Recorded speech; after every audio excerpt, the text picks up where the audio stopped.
যারা জীবিত আছে অথচ আল্লাহর কাছে মাপ চেয়ে গুনাহকে নেকিতে পরিবর্তন না করে এমনিতেই মরে গেল হঠাৎ রাত দুপুরে, হঠাৎ মরে গেল দিন দুপুরে অথবা সকাল সন্ধ্যায়, হসপিটালে, অ্যাক্সিডেন্টে, বসে শুয়ে ঘুমে, দীর্ঘদিন অসুস্থ হয়ে হঠাৎ মারা গেল।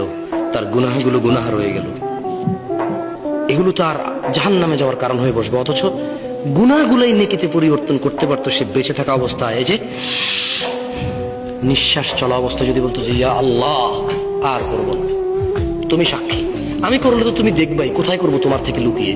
তুমি দেখো আর চুরি ডাকাতি জেনা ব্যভিচার নেশা মিথ্যা কথা কিচ্ছু বলবো না, তবে তুমি আমার আগের গুনাহকে যেমনটা তুমি কোরআনে ওয়াদা করেছো যে নেকিতে পরিবর্তন করো তুমি করো, আর তুমি দেখো আমি আর গুনাহ করবো না।